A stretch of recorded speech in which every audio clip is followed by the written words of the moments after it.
Thank you for joining GNCC Espresso Live, focused on Niagara's economy, an update that we run twice annually to keep you, our partners, informed about market conditions that might impact your strategic decisions.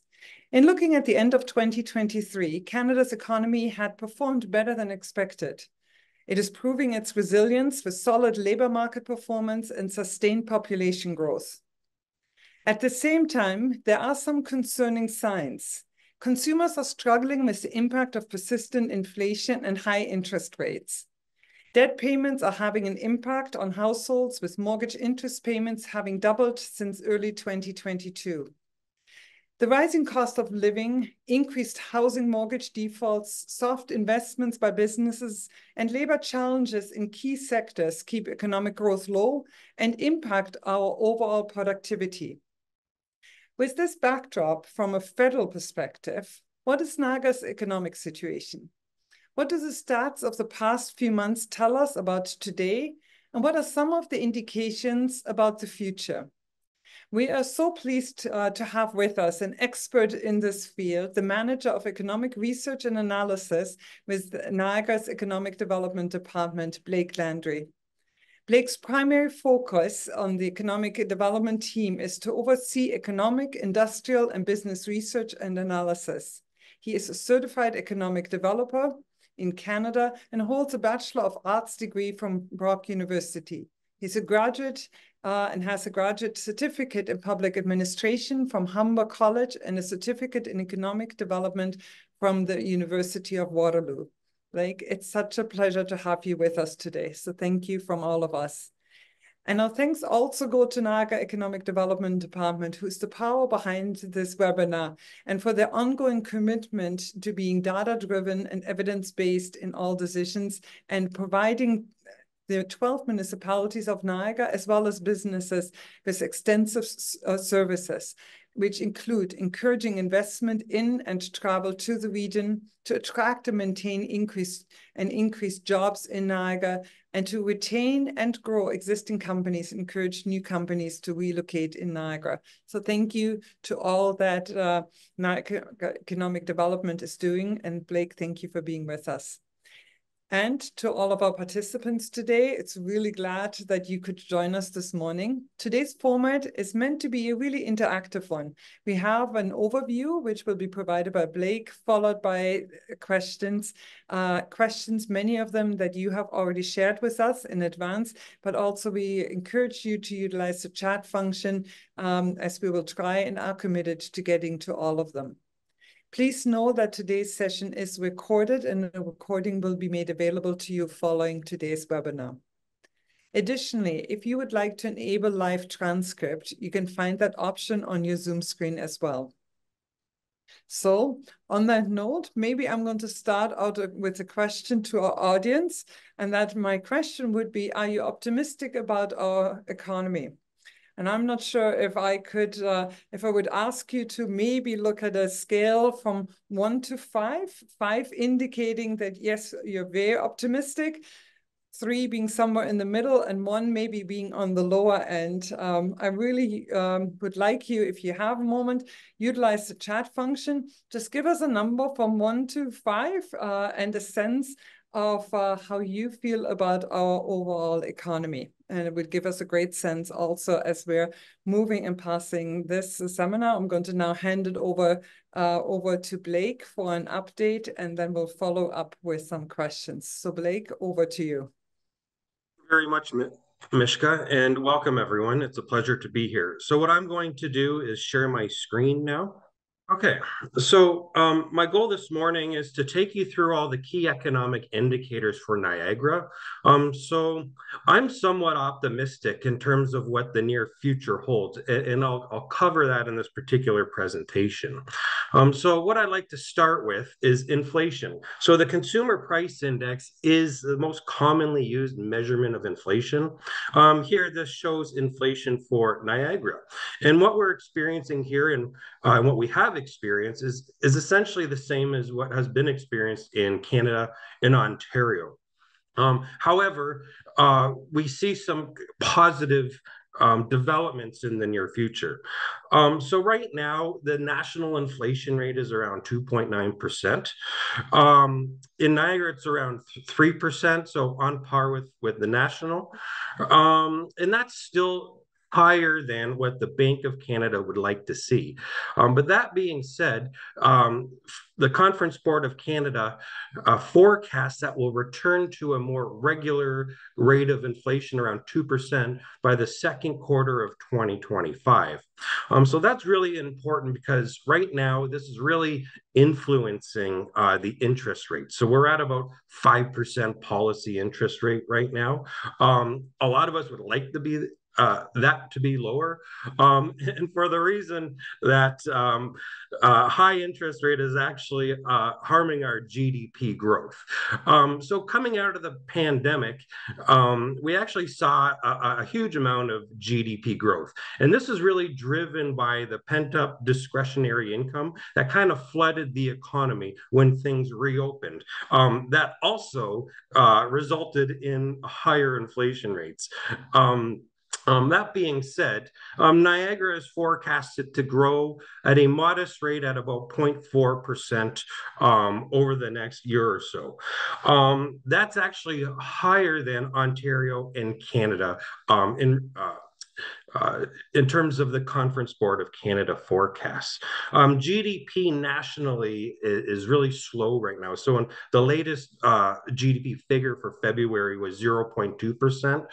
In January, it was 0.5%. So we're seeing a slowing of GDP. However, a reduction in interest rates could actually help improve GDP going forward. So we're in a bit of a holding pattern right now. Inflation is a little bit high. We want that to come down, which is why the interest rates are higher. However, the higher interest rates are also impacting things like GDP growth. And they're also impacting things like GDP per capita, which is actually a basic measurement of productivity. So I know that GNCC has been really concerned about productivity. And here what I can show you is a comparison between Niagara and Ontario. So over the last couple of years, we've actually seen a decline in productivity. And Ontario has actually declined more than Niagara. So we have a right to be concerned around there. Coming out of the pandemic, we are seeing a lower level of productivity, which is very concerning, especially when compared to other countries in the G7, for instance. It is not expected to rebound within the next year or so. However, Niagara is expected again to outperform both Ontario and Canada, which is a positive sign.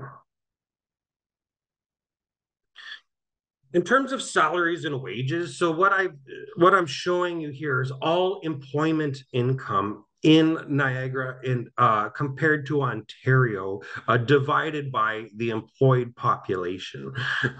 So that said, Niagara has historically lagged Ontario in terms of our income levels, but we're actually growing, but not at the same pace as Ontario still. So this is still somewhat of a stubborn challenge that we've experienced in Niagara for a long time. In terms of household disposable income per capita, so this is a good measurement in terms of the income households have to spend on their living expenses, essentially. So again, Niagara has lagged Ontario historically, but we do see some improvement forecasted over the next year. Again, though, we are not going to reach Ontario's levels. In terms of housing prices, so again, things like inflation and interest rates have really been impacting housing prices, and I'm sure everyone's familiar with this. However, we're seeing some relief in Niagara. So from a high of about 802,000, we're now at around 620,000 in terms of the benchmark housing price in Niagara. So that's compared to about 868,000 for all of Ontario.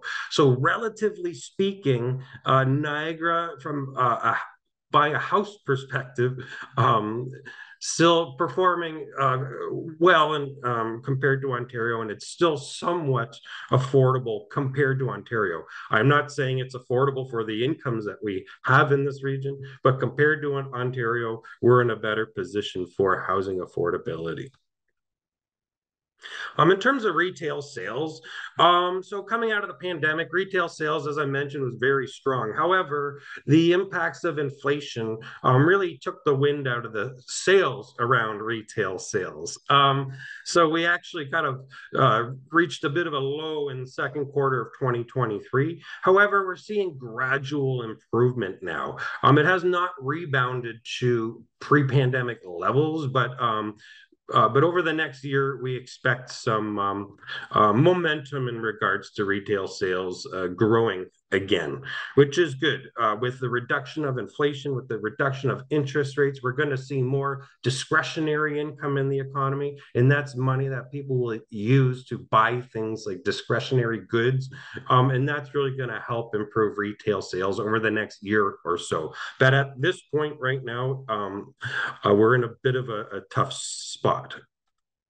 In terms of an investment in building construction, so this has remained relatively consistent.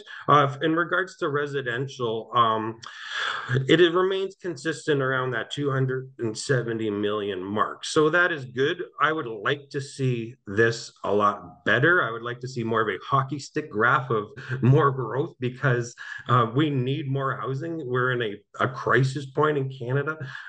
So I would expect to see this improving greatly, but right now we're pretty much on par with how things have been over the last few years. In terms of non-residential, this includes industrial, commercial, and institutional. So industrial has also remained pretty consistent over the last couple of years. However, we anticipate that industrial investment in construction is going to grow substantially. We've tracked about 20 different new industrial construction projects valued at over 400 million that are taking place right now. So I suspect that we'll see a lot of industrial growth for the next couple of years, given the projects that we know are in the pipeline right now.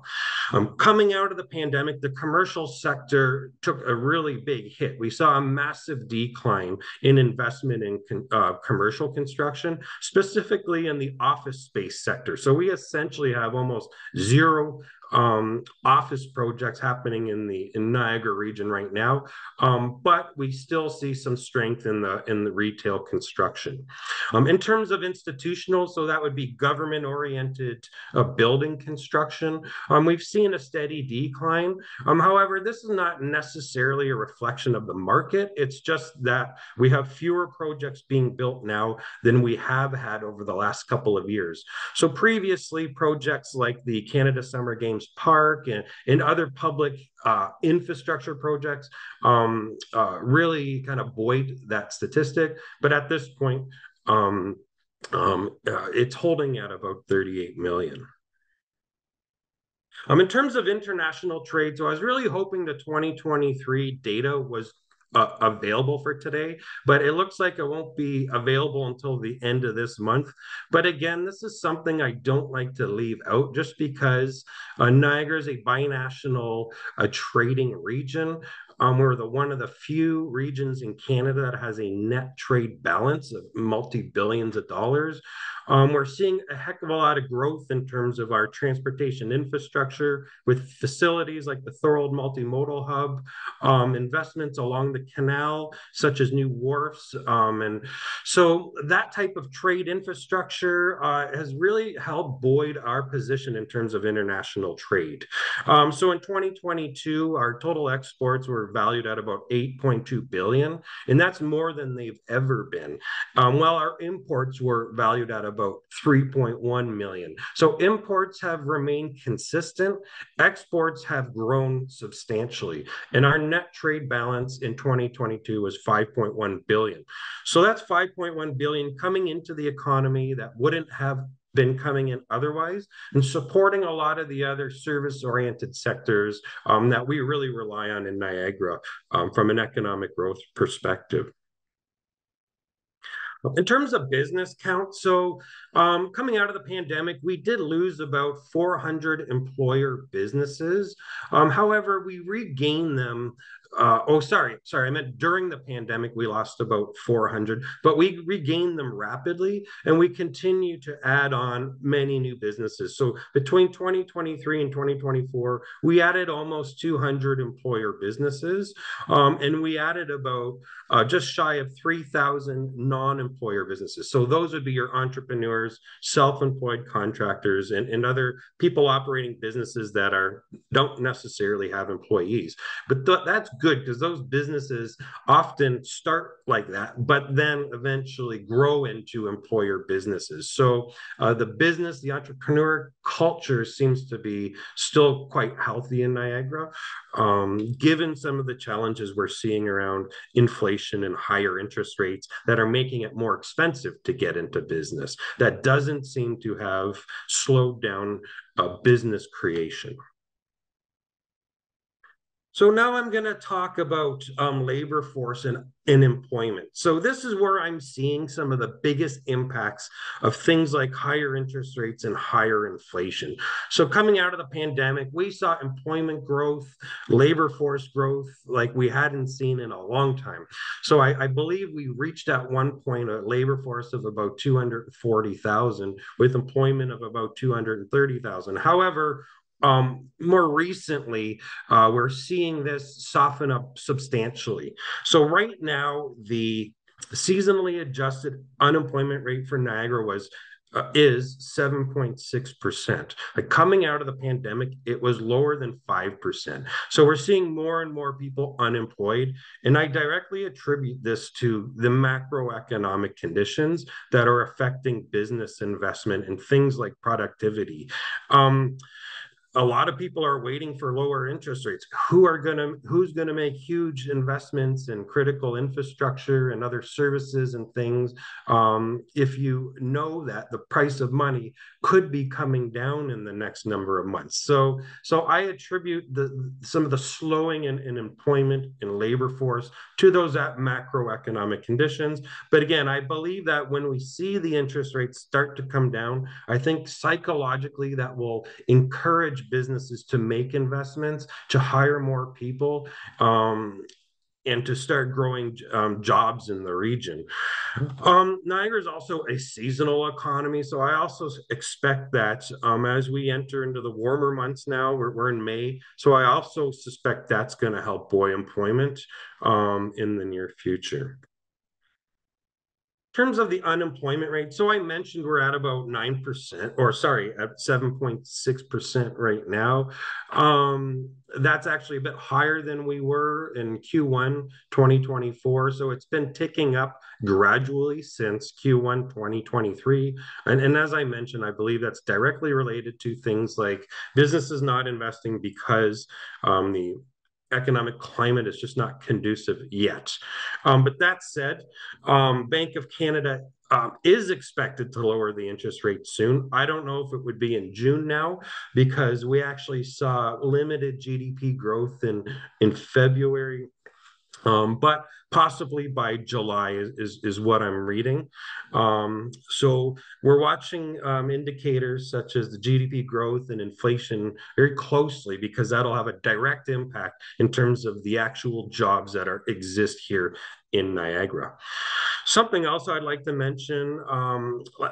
So I mentioned over the last 2 years, we've had about 20 projects worth about 400 million in the industrial space, and that's associated with about 1,200 new jobs. So as those jobs come online, that's going to positively reflect in the statistics as well. So that being said, hard time right now, but there's a light at the end of the tunnel, and I really suspect we're going to see some strong growth over the next 6 months or so. In terms of participation rate, so Niagara has historically lagged Ontario in regards to participation, and this has a lot to do with our older demographic here. A lot of people retire here who aren't participating in the labor force, so it is reflected in the statistic. However, coming out of the pandemic, it actually grew substantially, which is really interesting. So a lot of people who weren't in the labor force entered the labor force, but in recent times, we've seen a decline again. So coming out of the pandemic, very strong growth, but consistent decline at this point. And again, I attribute it to a lot of the macroeconomic conditions. So that's it in terms of my economic update. My contact information is here, and I'm always happy to provide data, to provide information, and answer any questions. But I'm happy to now participate with Mishka in answering questions you may have. Blake, thank you so very much for this informative update.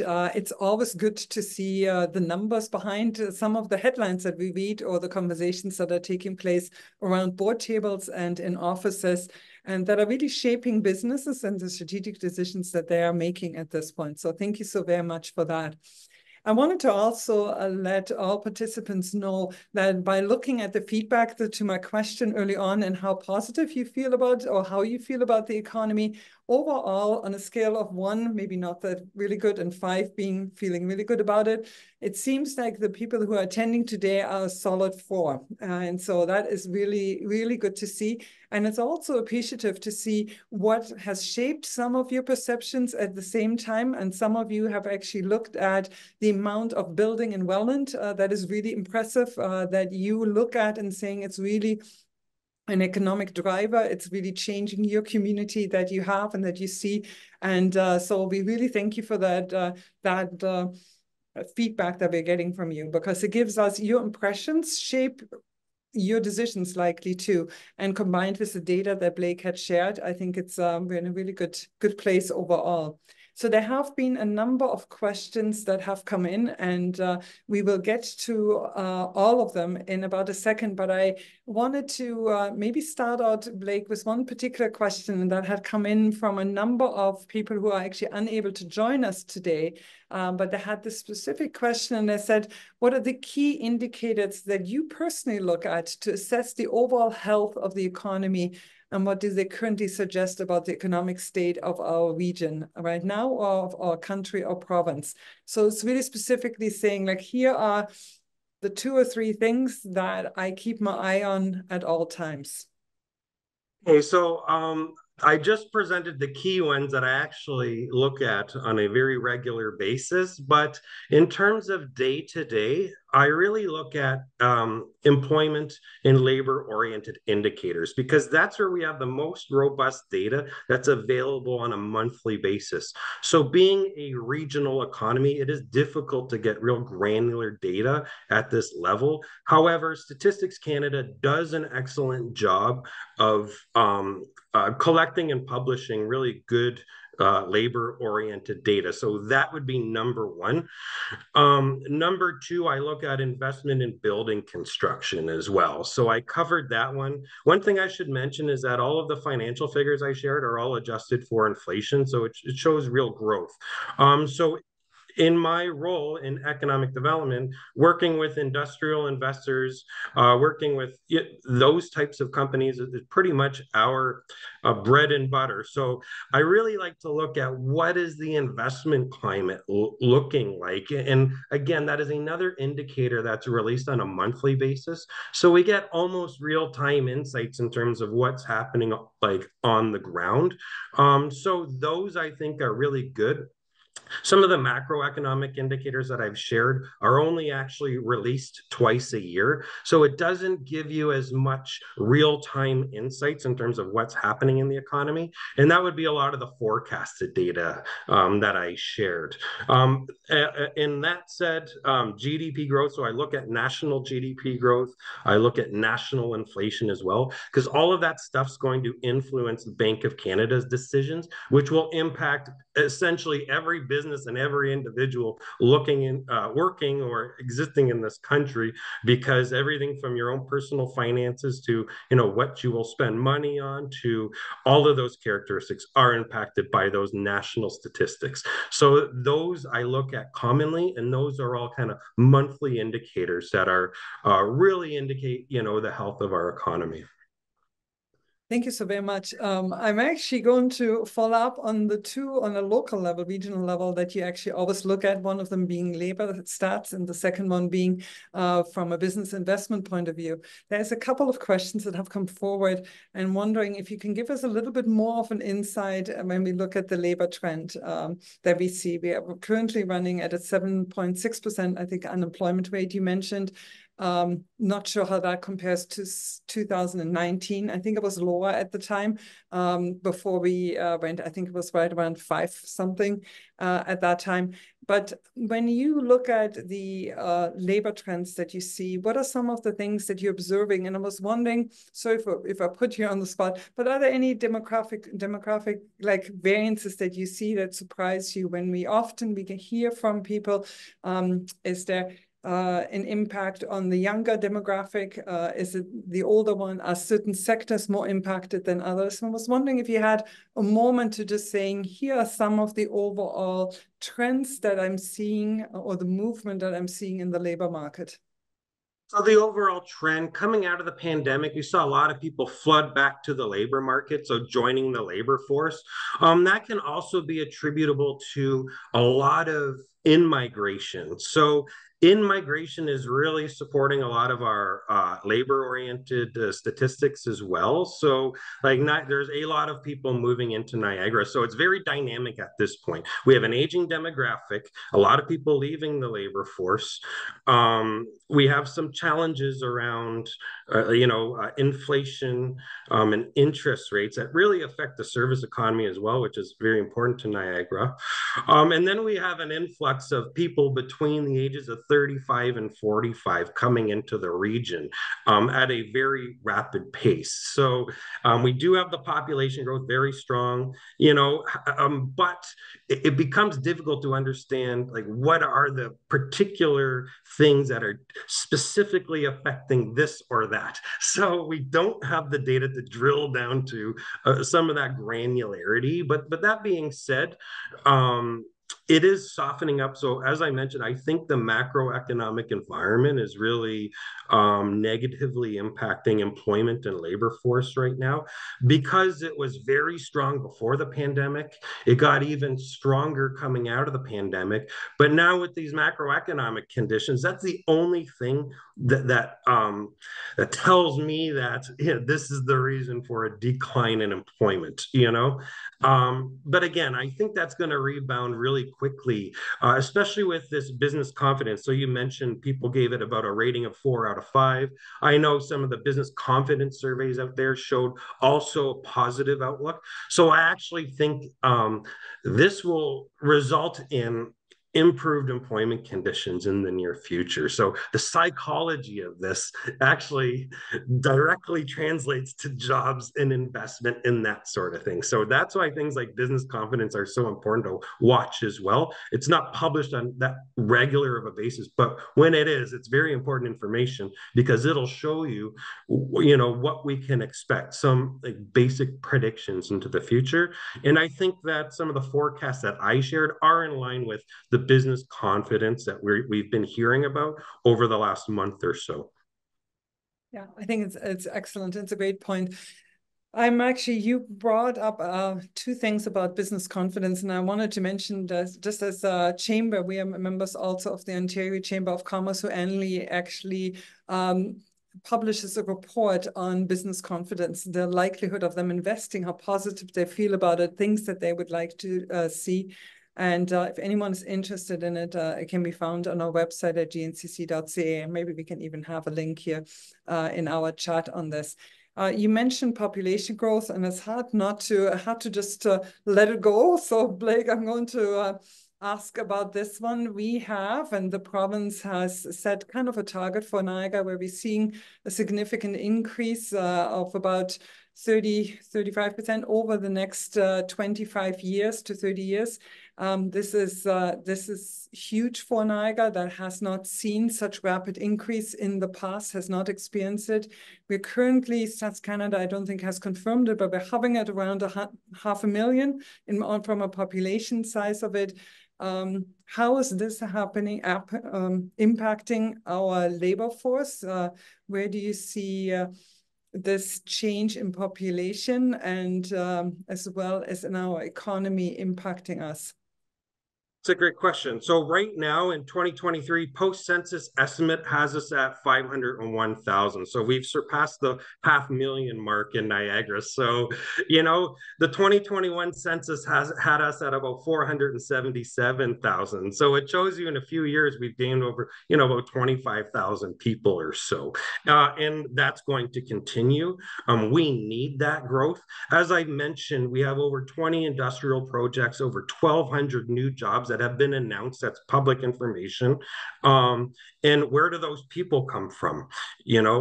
We have to bring people into the region to meet the demands of business. We just don't have enough people here. Even though we have a higher unemployment rate, lower participation rate, not all those people are looking to work in businesses. So, the population growth is really important for Niagara, just because we can't grow our economy without it. And that is the same in Canada and the same in Ontario. So I hear a lot of people argue about immigration, but they don't understand that our economy does not grow without that immigration. We have to get the people from somewhere. We're not producing them domestically, so we need to bring them in. And in Niagara, we need in-migration into Niagara to support a lot of the industries that exist here, existing companies that have been here for, I know of a company that's been here for 100 years that still needs to employ, people and needs to source people. So the only way we do that is through population growth. That being said, it is going to put pressure on our housing market. It is going to increase housing prices. As we've seen over the last 3 years, we've seen a major increase in housing prices. Well, we're integrated into a larger economic region that is all of Southern Ontario, and that's the environment that we're playing in now. I can see there being some emerging challenges with businesses around affordability, because employees are going to have to make more money in order to live in this area. Now we're in the greater Golden Horseshoe area, and there's no turning back now. That's the future. Like, that's what we have to work with. So it's going to be challenging to make some of these transitions. I'm also familiar with new businesses coming into the region that, expect to be paying more than average because they need to recruit. So, businesses are really going to have to think about where to invest in terms of building that employment base. And again, we talked about productivity. This is directly aligned with productivity as well. So what we've seen coming out of the pandemic, as evident in the GDP per capita slide, is that businesses have been somewhat complacent in terms of investing and innovating and exporting in some regards, in terms of doing those things that help you build productivity. So these are things we really need to be addressing head on. They're all directly interrelated. The good thing is the future looks quite positive, and we're going to have the economic conditions to allow us to make this transition. Thank you very much, Blake. Really appreciate it. I'm now going to go and start on some of the questions that have actually come in on our chat we hear right now. And many of them touch on some of the information that you've shared with us, but all about business investment, local investment, housing market, other factors that are driving our economy as we're moving forward, and some of them also related to export and imports. Let me start with the first one. And here's the question: how do investments in residential construction in Niagara compare to Ontario and Canada? And I know that you've touched on it a little bit by mentioning that we are maybe not as strong as where we want to be, especially in light of the population growth that you had just mentioned, that we are experiencing. Not all communities across Canada, across Ontario are experiencing it the same way. But can you give us a little bit more of an insight on this one? Because we are seeing it's likely not moving forward as rapidly as many of us were hoping for. That's correct. Actually, when we talk about housing starts, we're actually going down. Like we're going in the opposite direction right now, slightly as where we need to be going. I directly attribute that to the interest rate. So people are holding off from buying or investing in new building construction because they're waiting for a lower interest rate where you could save essentially thousands of dollars if you just wait a couple of months, you know? So, but that is taking the sales out of our housing starts. And that's concerning because we need to build more housing. And Niagara is actually faring a little bit better than Ontario from a housing starts perspective. From an investment perspective, I don't have that particular data in front of me right now. But again, if the housing starts are lower, the investment usually comes after the housing starts. So I would suspect that the investment would kind of mirror what we're seeing from the housing starts. So if housing starts are low now, investment will remain low for the next 6 months or so, because from getting a building permit to actually investing in building construction, there's a period of time there. So we're not where we need to be, but I suspect when the interest rates change, we're going to see a whole lot of more activity and hopefully get us back to where we were when we were building a lot more just straight coming out of the pandemic. Um, Excellent one. They have, thank you for the insight on this particular one. It is a huge concern to so many. Although we all are banking in some ways on the lower interest rate to come and thinking that it opens the floodgates, I have spoken to a lot of developer and others too, and saying like there's still significant reservations because it's construction costs have increased at the same time. There are other delays that are harder for them. And so we might hopefully see the improvement in the second half of this year, but it likely will be maybe a year to 2 years. It might be like a little bit of a longer process. The other aspect that you had spoken to, and there's a couple of questions that have come forward, is regarding the huge trade surplus. You had spoken about the export growth that we have seen. So 2 questions that have come forward. What are some of the growth, like the areas, the sectors specifically that are exporting more? And then to the attendees' questions, the trade surplus, how do we deal with that? So the sectors that are creating the most in growth in terms of trade development, export, manufacturing. So manufacturing accounts for about 90% of our export values, and then the rest is pretty much agriculture. So manufacturing and agriculture are goods producing sectors that are really, creating that very positive trade environment here. An export market. So about 80% of our exports go to the United States. And coming out of the pandemic, what we saw is actually Europe. So we have over $1 billion in export trade with Europe coming out of the pandemic. And that never existed. It was never that high before, not even close. It was maybe in the hundreds of millions, but now we're surpassing over $1 billion in trade with Europe. So very positive.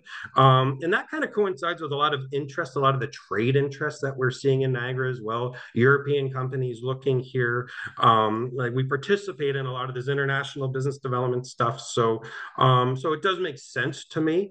Also, some of the supply chain issues actually created a really good environment for Niagara exporters. So a lot of places in the United States who may have been sourcing stuff from countries that got disrupted from supply chain issues. Like we were able to do a lot of replacements for that using Canadian products. So like the US was also a major growth area for us from export development perspective. But that being said, predominantly Europe and the United States that accounted for the bulk of that growth. When we export to the States as well, it's important to note that we could export to the States, but oftentimes there's additional value added processing in the States, and then they re-export again. So it just kind of shows you the nature of trade. One example I like to use is that in North America, a typical car crosses the border 8 times before before it actually gets to market. So these are important understandings to have when you're looking at trade. So although, about 80% goes to the US, a lot of it ends up in international markets. But that being said, our presence has grown across pretty much all of the international markets, but Europe being the one that was really unique when I was doing the research, because we've seen substantial growth there. Yeah. And you know what? I really appreciate when you make reference also to the manufacturing sector. We often have seen and look at trends over the last 20, 30 years, and we actually perceive it to be in a continuous decline, while at the same time we are seeing us exporting those goods, and especially from the manufacturing sector, as healthy and it's growing. And I think that speaks to the strength of that sector.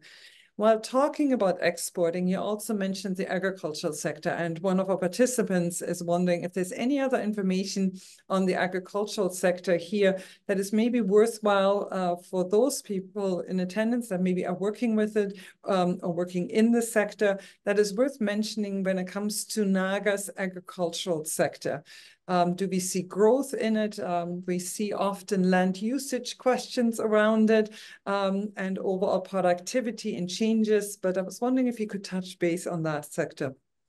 Of course. Agriculture, I usually do a whole presentation on agriculture by itself because it is a very unique sector. It's critically important to Niagara. But that being said, Statistics Canada only publishes robust data once every 5 years on agriculture. So I do that research every 5 years. I did it after the 2016 census, and I did it again after the 2021 census, and have presented that information. And we've seen substantial growth in agriculture. So agriculture has actually grown faster than our entire economy as a whole in Niagara. So we are actually seeing really big gains in agriculture. And that is specifically in horticulture, so greenhouse, nurseries, flowers, tender fruit, so that those are your vineyards, essentially driving the growth there. And then poultry. So that's chicken and egg farming. So those are our big three. That accounts for about 95% of the entire agricultural GDP output in Niagara, which is about 1.7 billion as of 2021. So someone mentioned, I didn't cover it in the presentation, but this is a sector agnostic presentation. Like, I don't get it sector specific, but it is captured.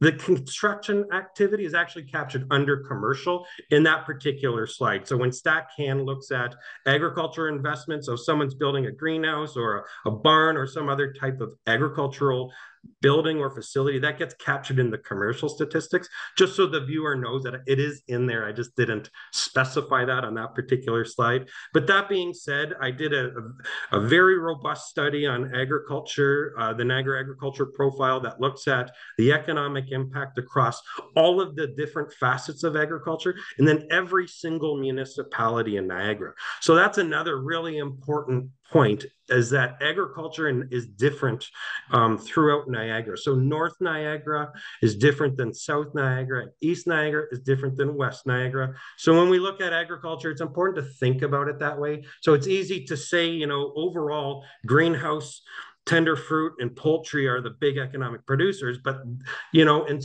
other communities in Niagara, it's not the case. It could be cash crops. It could be different forms of animal farming. So when I make these statements, it's about Niagara as a whole, but most of the economic activity is around agriculture is actually centered in the north part of the region. And that's just because things like vineyards, grape and wine producing, that's some of the most highest value add activity that is done in agriculture. So when we talk about productivity, things like wineries will actually really boost our productivity because they're doing those value added activities. So when I mentioned too about exporting to the States, this happens a lot. We'll export to the States, and then they'll do the value add activity. They'll do more of the economy building, and then they export. What we need to be doing here is a lot more value added activity in the business, and that will really help our productivity as well. So I hope that helps. It does actually help. And this is actually another question that we had is how is our economy impacted by the robust GDP growth that we see in the United States? We are a border community. You're talking about manufacturing. Are we impacted by it? And you point actually to some opportunities. At the same time, I see the opportunities that are there, but are we impacted by that, by the US market? If the US sneezes, we catch a cold. So essentially, we are directly impacted. And a lot of the growth, especially in exports, is attributable, as I mentioned, to growth in the United States. So as their GDP grows, they have more money in order to buy our particular goods. So it really it impacts us here in a positive way. A lot of the growth in the U.S. is actually driven by government investment and debt.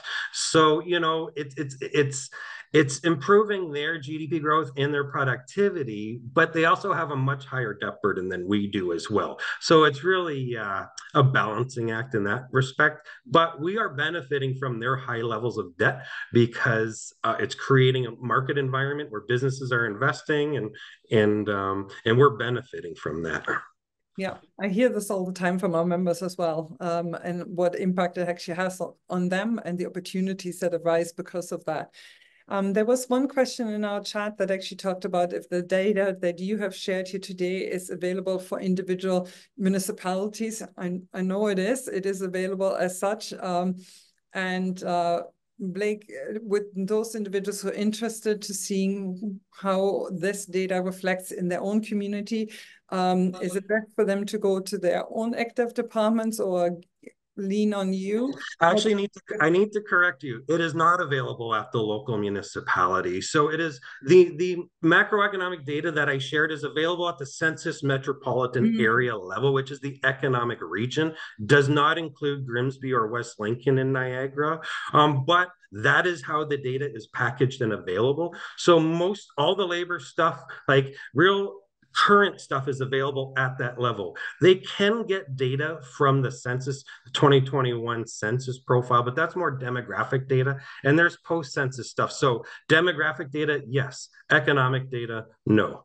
And that's essentially what we have to work with, and unfortunately. Yeah, no, thank you so very much actually for clarifying and making the distinction between census data and economic data that is available. There's one question here where someone is indicating they recently found statistics suggesting that the average wage in the Niagara region for Q4 2022 was just under $35,000. I'm not sure about this one, so I'm passing it on to you. I think it was shaped as a question. Is that correct, or are we So that sounds like they took that from one of my reports, actually, because I specifically reported in quarters for these particular presentations. So it sounds like they probably got it off of our website. And at that time, yes, that's what it would have been. But I strongly encourage people to contact me directly if they want this information. It moves so quickly that anything on a website is probably dated already. So it's my job to always have the most current stuff and be the provider of that. So it's fine to use that, but if you're going to cite those stats, make sure you include the date in particular, because that's very important, because things are so dynamic now that month over month, we're seeing changes. You could see a major change month over month just in the labor force survey, for instance. So this post-pandemic period has been incredibly dynamic. Nothing I've ever seen before has been like this. So I just want to caution everyone that when you're using things from published reports, just recognize that there's a period of time when that was published and things have probably changed since then. So I would recommend just reaching out to myself or one of the local economic development officers, because I work with all of them very closely. So if you do have those questions about anything economic related, you could either go through them or contact me directly, and I respond very quickly. And I can actually second that. That's true. We've always appreciated when we have leaned on you and your department for information and for data and being able to provide that for us. Another attendee is asking, do you think that there's any tension between job growth and GDP growth and productivity?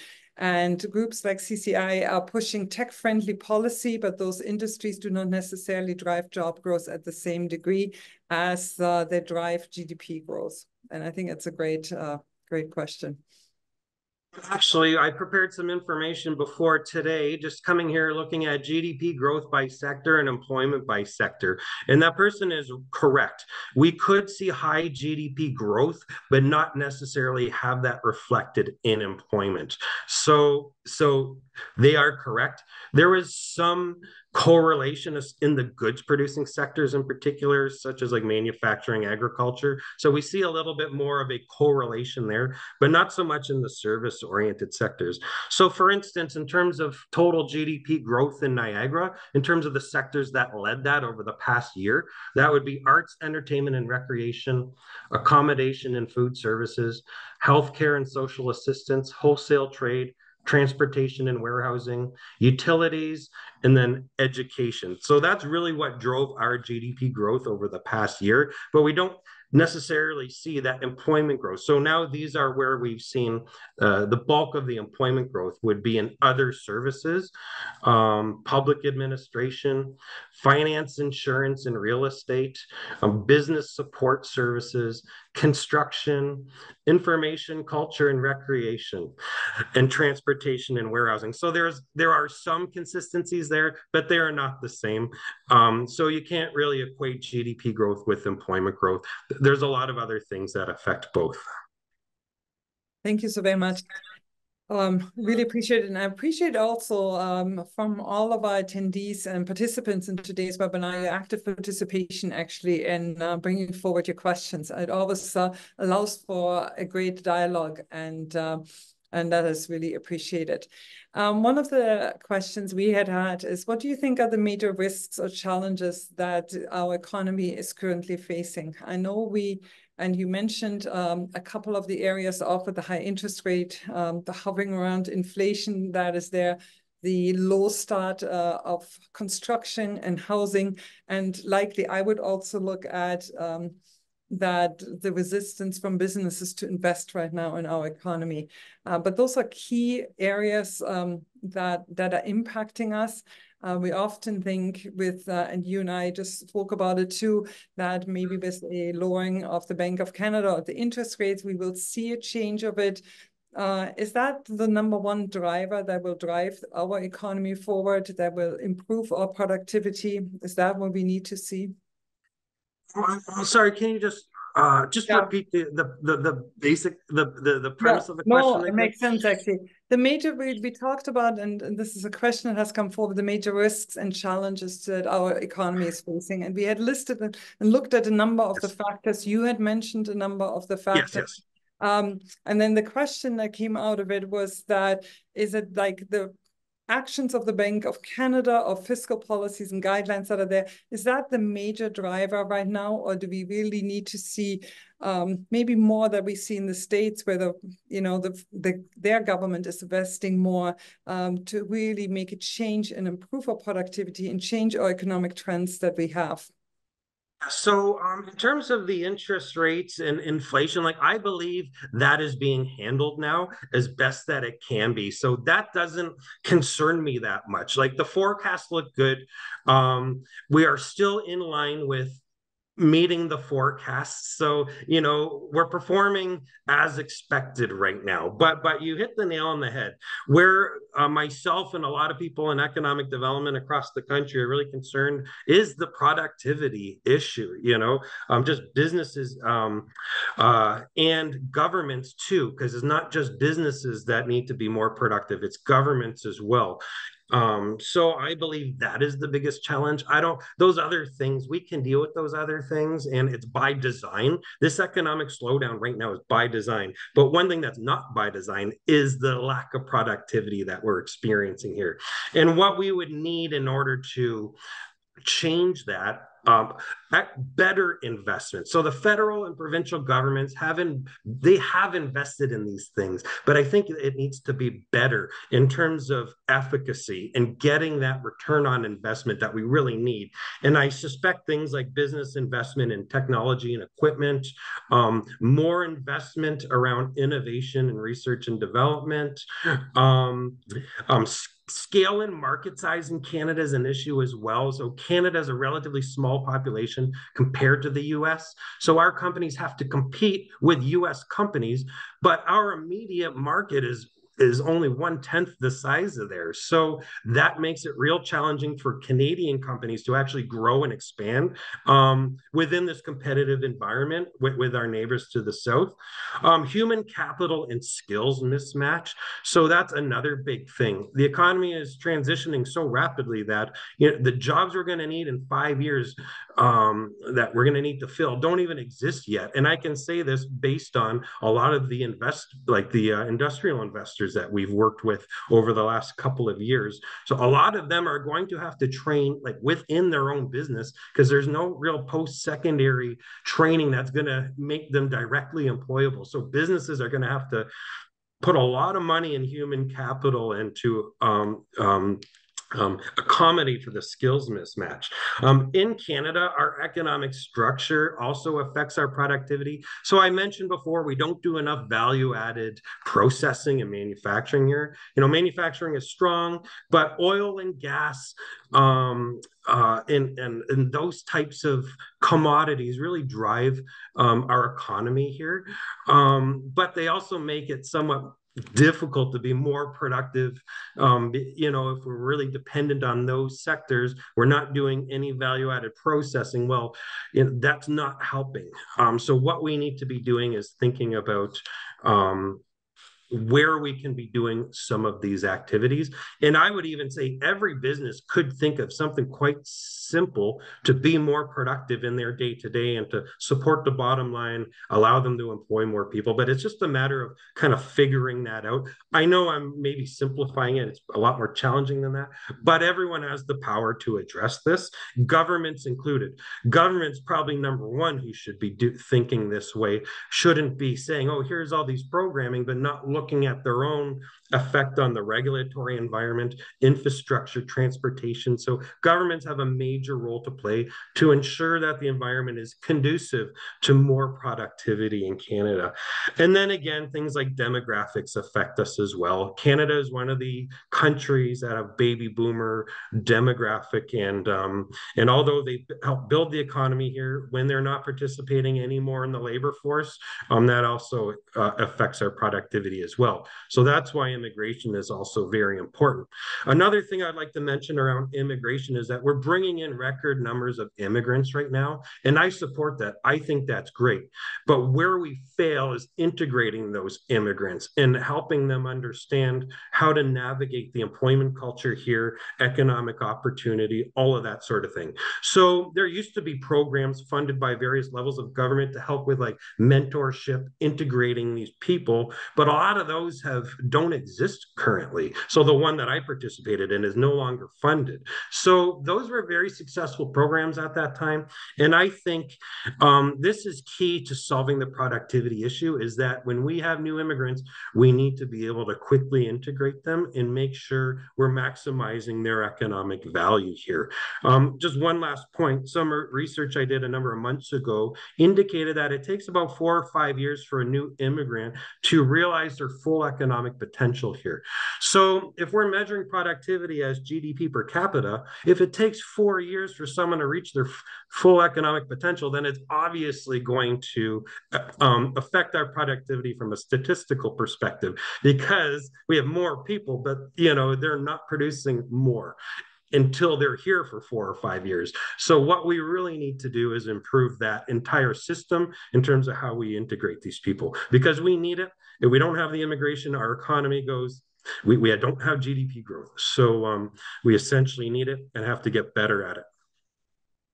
Blake, I really appreciate your take on it, because we are not only looking at what are some of the challenges that we're facing, but what are also some of the opportunities that we have. And that's actually also reflected in our participants' comments that are actually coming in, and the chats and the feedback they're giving us, which is really, really nice to see. There's a couple, I'm conscious of the time because we only have like about a minute left here on our end.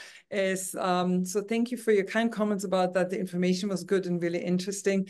And there's also some questions that you have regarding grants, integration of integrating immigrants and newcomers in this area. If you have any one of those questions, please feel free to reach out to us at info@gncc.ca. There are a number of services that are available and programs that are available. Sometimes they're harder to find, but we're very much committed to helping you. So please do reach out to us, and we are committed to answering all of your questions and connecting you with different sources and agencies in the community that hopefully will move this forward. And on that note, I think, Blake, any final comments? If I give you a minute or 30 seconds for closing comments, would you? Quickly. So like I mentioned, the challenges we're experiencing now, most of them are by design. So I think that businesses are correct in that, the outlook is positive.